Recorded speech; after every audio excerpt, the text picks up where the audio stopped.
Ecclesiastes chapter 3. Ecclesiastes chapter 3. A time for everything. For everything there is a season and a time for every matter under heaven.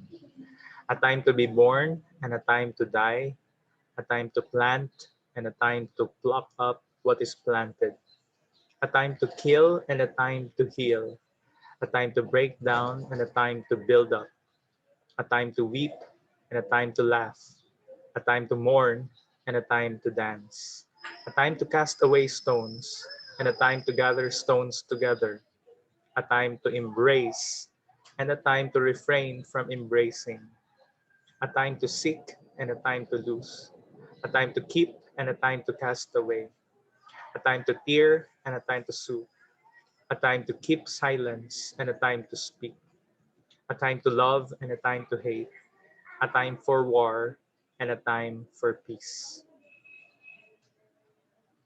What gain has the worker from his toil? I have seen the business that God has given to the children of man to be busy with. He has made everything beautiful in its time. Also, he has put eternity into man's heart, yet so that he cannot find out what God has done from the beginning to the end. I perceived that there is nothing better for them than to be joyful and to do good as long as they live. Also, that everyone should eat and drink and take pleasure in all his toil. This is God's gift to man. I perceived that whatever God does endures forever, and nothing can be added to it or anything taken from it. God has done it so that people fear before him. That which is already has been, that which is to be, already has been, and God seeks what has been driven away. Moreover, I saw under the sun that in the place of justice even there was wickedness, and in the place of righteousness even there was wickedness.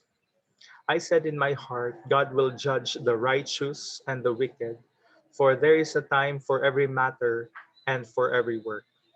I said in my heart, with regard to the children of man, that God is testing them, that they may see that they themselves are but beasts.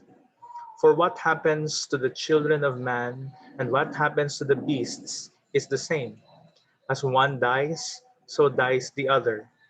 They all have the same breath, and man has no advantage over the beasts, for all is vanity. All go to one place, all are from the dust, and to dust all return. Who knows whether the spirit of man goes upward and the spirit of the beast goes down into the earth? So I saw that there is nothing better than that a man should rejoice in his work, for that is his lot. Who can bring him to see what will be after him? The Lord add more blessing to the reading of his holy word.